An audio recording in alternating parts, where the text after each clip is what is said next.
இதே 6ஆம் தேதி உயிருள்ள ரிஷா ரீ-ரிலீஸ் பண்ணோம். எனக்கு பிப்ரவரி மாதம் 4ஆம் தேதி மைதிலி காதல் ரிலீஸ் பண்ணேன். பிப்ரவரி மாதம் 5ஆம் தேதி என் தங்கி கலன் ரிலீஸ் பண்ணேன். 214 நான் பண்ண படங்கள்லாம் பிப்ரவரியில் நிறைய ஹிட்டு கொடுத்துருக்கேன். பிப்ரவரி மாதம் எனக்கு பிடிச்ச ஒரு மாதம். அது ஒரு வேளை எனக்கு பிடிச்ச மாதம் நான் காதலர் தினம் வரக்கூடிய மாதமோ என்னமோ அதனாலயா. அதே மாதிரி பிப்ரவரி மாதம் தான் என் மனைவி பிறந்த நாள். என் மனைவி பிறந்த நாள் இந்த மாதத்தை பிடிக்குமா? இல்லை காதலர் தினம் வர்றதுனால எனக்கு பிடிக்குமா? இல்லை என் மனைவி மேல் இருக்கக்கூடிய காதல் உயிருள்ள ஒரு விஷயம், உயிருள்ள ஒரு விஷயம். இந்த காதல் இருக்கிறனால இந்த மாதம் பிடிக்குமா? இந்த மாதத்தில் இந்த அதுவும் பிப்ரவரி 6 எனக்கு இந்த பிடிச்ச தேதி. நானே டிஆர், எனக்கு பிடிச்சது 6. அதனால 6ஆம் தேதி படத்தை ரிலீஸ் பண்ணலான்னு பிளான் பண்ணேன். எத்திராஜ் வந்தார். எங்களுக்கு ஆட்டு தேதி இந்த 6 மாதிரி இருக்கு. இந்த பாலன்னு ஒருத்தர் நண்பர், அவர் அழைச்சிட்டு வந்துட்டாரு. இந்த 6ஆம் தேதி நீங்கள் விட்டு கொடுக்கணுன்னாங்க. சரின்னு 6ஆம் தேதி பட ரிலீஸுக்கு தேதியை விட்டு கொடுத்தேன். நான் கொஞ்சம் தள்ளி வரேன்னு சொன்னேன். அங்கேருந்து இந்த ராஜா வந்து உங்களுடைய ஆடியோ ரிலீஸை கொஞ்சம் நீங்கள் தள்ளி வச்சுக்கிட்டிங்கன்னா இந்த பிரசாத் தேட்டரை நாங்கள் புக் பண்ணிவிட்டு நாங்கள் எடுப்போம்னு இதை தள்ளி வைக்க சொல்லி ராஜா கேட்டார். ஒரு பக்கம் ராஜா, ஒரு பக்கம் எத்திராஜ்.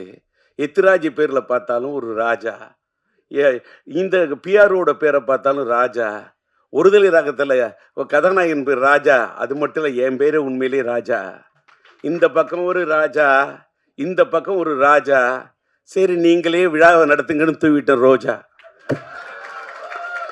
ஏன்னு கேட்டா அதுக்கு தகுந்த மாதிரி நான் இன்னைக்கு ஒரு டிஆர் டிஜி மியூசிக்னு ஒன்று ஆரம்பிக்கிறோமே.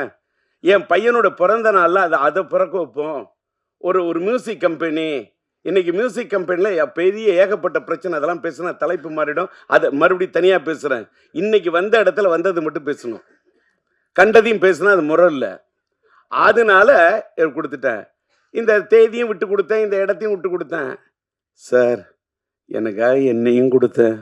என்னை கொடுத்து தானே சார் என் பையனே வந்தான். என்னை கொடுத்து என் பையனுக்காக என்ன வேணா கொடுப்பேன், எதை வேணா கொடுப்பேன், என்னையே கொடுப்பேன், என்ன எதை வேணா கொடுப்பேன், என் வாழ்க்கையை கொடுப்பேன். இடத்தை கொடுத்தேன். என் பையனுக்கு நான் தடத்தை கொடுத்தேன், என் பையனுக்கு இடத்தை கொடுத்தேன், என் பையனுக்கு படத்தை கொடுத்தேன். அதனாலதான் இன்னைக்கு சரவணன் சொன்ன மாதிரி இத்தனை 5 வருஷம் இல்லையா, 50 வருஷம் வந்தா கூட நாங்க சிம்புவோட ரசிகன் இருக்கான் பாரு. சிம்புவோட ரசிகன். யாருக்கு இப்படி ஒரு ரசிகன் கிடைக்க அப்படி ஒரு பேரை எடுத்து அப்படி ஒரு ரசிகர்களை சம்பாதிச்சிருக்க ஒரு பையனை பெற்றிருக்கேன்.